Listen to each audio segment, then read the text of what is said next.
are the universal triathlon training truths. As a matter of fact, no one really knows how we end up back at the starting point at all. There's a lot of boob. A lot of boob.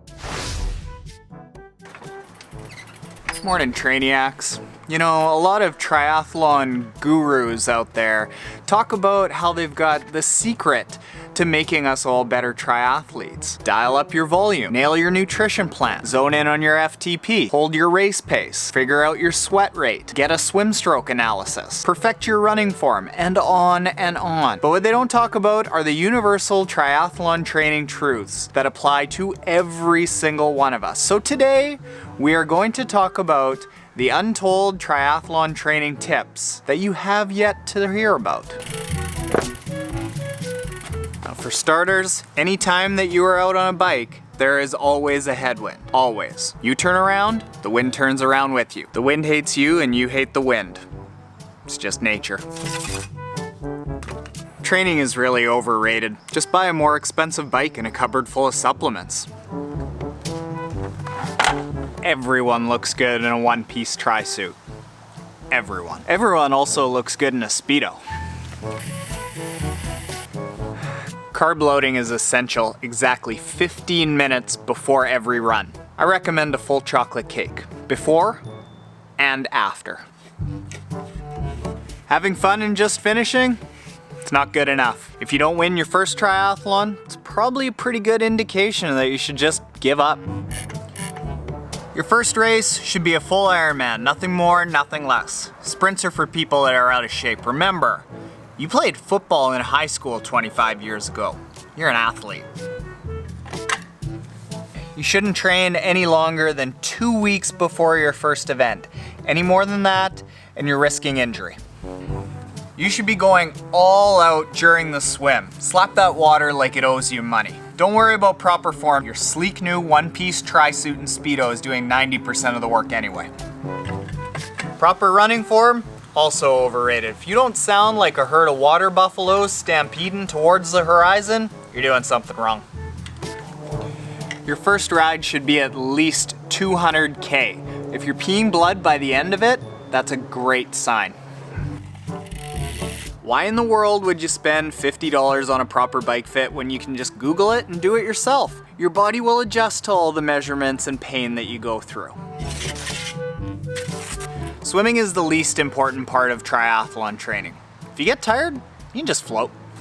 You're best off to use a really high gear when going uphill, no more than about 16 cadence per minute. All the competitors passing you will be really impressed. Despite the laws of physics, all races are entirely uphill. No downhills at all. As a matter of fact, no one really knows how we end up back at the starting point at all. Science is working on it. After your first sprint triathlon, you're best off to tell everyone you did an Ironman. Nobody knows the difference and you'll sound way cooler anyway. Carbon fiber is to bikes what racing stripes or flames are to a car. Just its mere presence adds speed. What works for one triathlete works for all triathletes. You know Kevin, the guy in your office that restocks the vending machines? He wears Pro Trainer 2000X running shoes and has done 3 triathlons. You need those running shoes no matter how painful they feel in the store. If you get tired, it's best just to give up immediately. Actually, now that I think about it, you should probably just give up now before you even tried to save face. The more colorful your socks are, faster you go. It's as consistent as gravity.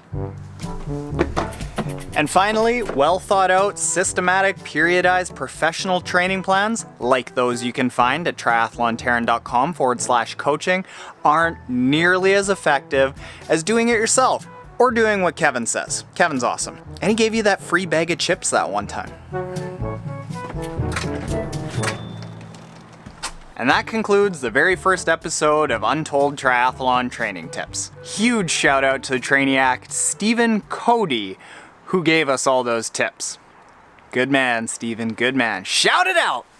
Now we go for a brick workout, because Kevin told me to. What we do here is go back.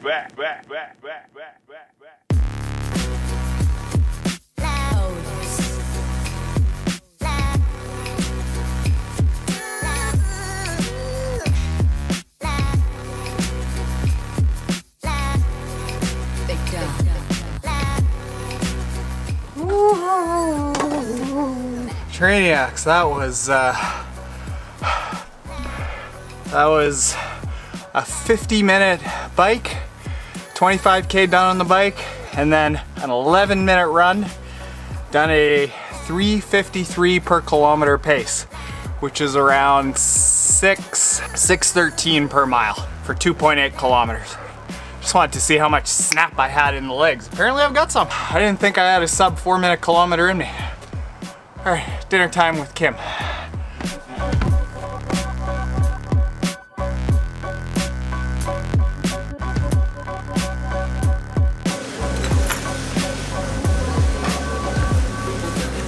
Sushi burrito. The game has been changed.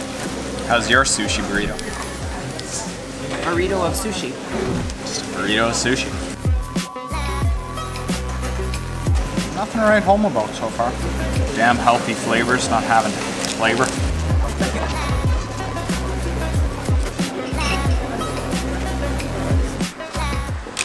That was an unfortunate swing and a miss. Oh yeah. Not enjoy that at all.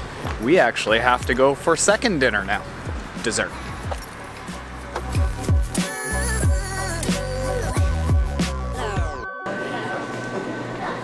All that? Yeah, that's great, thank you. Breastfeeding without covering her baby or her boob? Breastfeeding without covering her baby or her boob? There's a lot of boob. A lot of boob in that gluten-free restaurant.